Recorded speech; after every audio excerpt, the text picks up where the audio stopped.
सभी साथियों को नमस्कार। आज हम अध्ययन करेंगे या जानकारी ग्रहण करेंगे पश्चिमी राजस्थान में बढ़ता तापमान, लू और तापघात और उससे बचने के उपाय।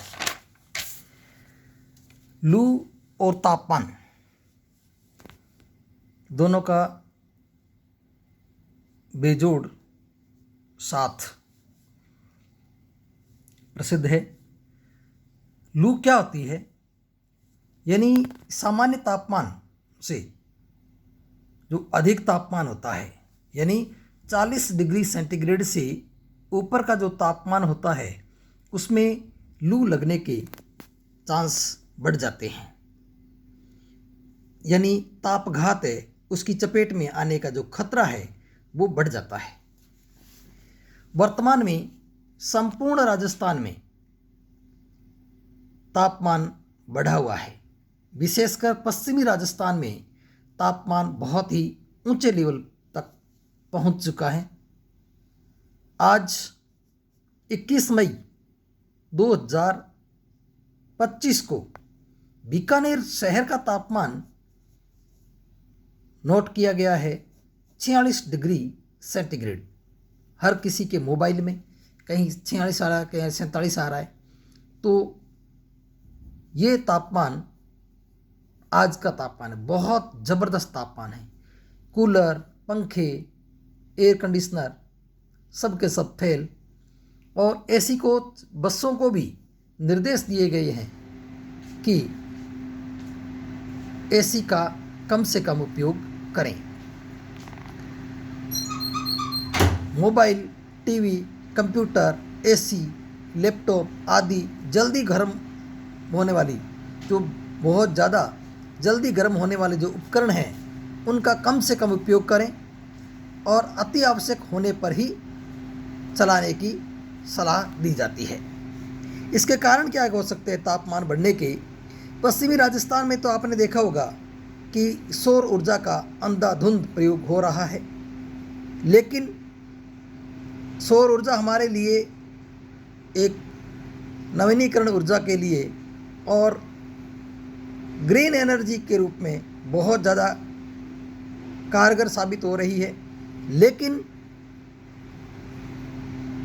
ये महसूस हो रहा है कि वहाँ की जो कंपनियाँ, वहाँ के जो आसपास के जो जिनकी ज़मीनें हैं वो, और कहीं ना कहीं अधिकारियों और कर्मचारियों का जो साथ है, ये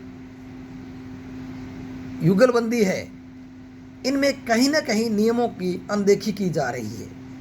नियमों को धत्ता बताया जा रहा है या नियमों को तोड़ा जा रहा है।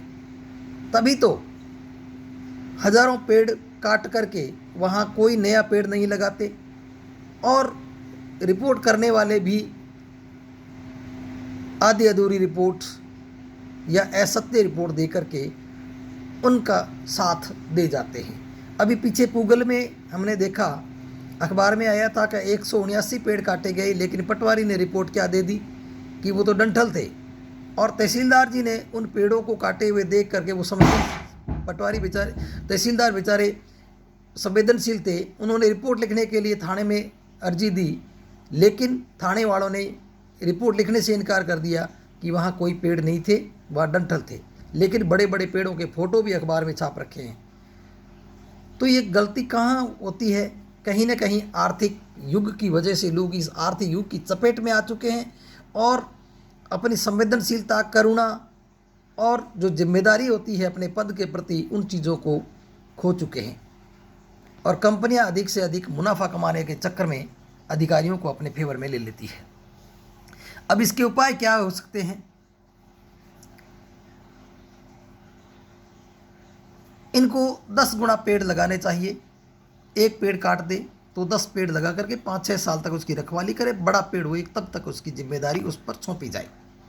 काश्तकारी और भू राजस्व एक्ट है 1955 और 56 का, उसमें भी सुधार किया जाए, क्योंकि उसके अंदर भी जुर्माना सिर्फ 100 रुपये दिया गया है। अभी पुगलवारे कांड के अंदर देखा था कि जुर्माने के रूप में एक पौधे का 100 रुपये दंड दे करके उनको छोड़ दिया जाएगा। तो ये एक कोई 100 रुपये का पौधा, नर्सरी में जाते हैं तो 2 फुट का पौधा नहीं आता 100 रुपये में। लेकिन इन्होंने 10-10 फुट 20-20 फुट के पेड़ काटे हैं, उनके लिए 100 रुपये क्या मायने रखते हैं, वो तो भर देंगे फिर काटेंगे। तो इसको थोड़ा सा सुधारने की ज़रूरत है। अब नाम मात्र का जुर्माना नहीं करके बड़ा आर्थिक इन पर दंड लगाया जाए। फिर उपाय क्या है, अधिकाधिक पेड़ लगाकर 5-6 साल तक इनकी रखवाली और सिंचाई की व्यवस्था और हरियाली लाना, नियम तोड़ने वालों को कठोर सजा और भारी जुर्माना दिया जाए। लू से बचाव के तुरंत उपाय क्या किए जा सकते हैं? तुरंत उपाय मानिए वर्तमान में जैसे ये तापमान बढ़ा हुआ है, हमें अपने आप को बचाने के लिए क्या करना चाहिए? सुबह 10 बजे से लेकर 7 बजे तक कोशिश यही रहे कि घर से बाहर ना निकलें, और घर से बाहर निकलें तो सिर पर कपड़ा रख के चलें और पूरे कपड़े पहन के चलें।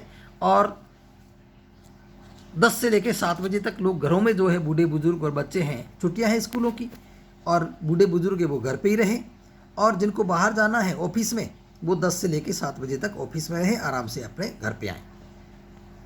ये 20 मई से लेके 30 जून तक ये अपना लें कि आगे बरसात हो जाएगी। फिर दूसरा उपाय है मोबाइल, कंप्यूटर, लैपटॉप, एसी, इनको कम से कम उपयोग करें। अगर पार पड़ती है तो ना ही करें। ठंडा पानी पिएं। तीसरा उपाय है ठंडा पानी पिएं, शरबत पिएं, ठंडाई पिएं, तरबूज खाएं, इमली खाएं, ये ठंडी चीज़ें हैं शरीर को ठंडा करने वाली। गूंद गतीरा खाएं, गुलकंद खाएं, और डॉक्टर की सलाह लें। इमरजेंसी में बाहर जाना भी पड़े तो सिर को ढक करके, शरीर को अच्छी तरीके से ढक करके निकलें। कुछ लोग कहते हैं कि मज़दूर क्या करें? हाँ भाई, मज़दूर भी बाहर निकलना पड़ता है मज़दूरों को, लेकिन मज़दूर भी वही है, सिर ढक के जाएं, अपने पूरे कपड़े पहन के जाएं, और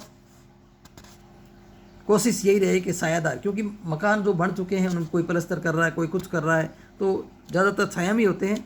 धूप में करना भी पड़े तो सुबह जल्दी कर लें, 5 बजे से शुरू कर दे काम, 5 बजे से लेकर 10 बजे तक कोई दिक्कत नहीं होती, 11 बजे तक भी कोई दिक्कत नहीं होती, तो 5-6 घंटे हो जाते हैं काम। आधी मजदूरी कर लो, पौने मजदूरी कर लो, लेकिन शरीर को बचा के रखना ज़रूरी है। शरीर अगर लू, ताप और तापघात के चपेट में आ गया तो एक दिन की मजदूरी नहीं, महीनों की मजदूरी भी लग सकती है, बहुत ज़्यादा बीमार भी पड़ सकते हैं। इसलिए ये मेरा संदेश था। और इसकी जो PDF है स्क्रीन पर ये रख देते हैं, ये स्क्रीन पर आप लिख सकते हैं। ये मैंने उपाय बनाए हैं एक नोट्स टाइप में, इनको आप स्टॉप करके, रोक करके, वीडियो को रोक करके आप देख सकते हैं। आज ही मैंने ये नोट्स तैयार किए हैं। और कुछ कहते हैं कि मज़दूर क्या करे, तो मज़दूरों के लिए भी यही है भाई, अपने कपड़े पूरे पहने, सिर ढक कर चलें, और मजबूरी में बाहर निकलना ही है तो भाई पूरे कपड़े और पानी अपना साथ लेके चलें। प्याज भी जेब में रखें ताकि लू ना लगे। प्याज को सलाद के रूप में और रोटी के साथ में सीधा खा सकते हैं। तो ये था आज का सेशन छोटा सा।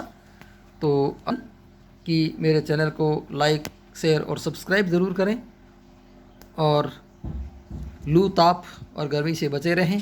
पानी अधिक से अधिक पिएं, पानी ही सबसे बड़ा उपाय है। हर बीमारी का इलाज है वो पानी 50% तक कम कर सकता है। नमस्कार, धन्यवाद।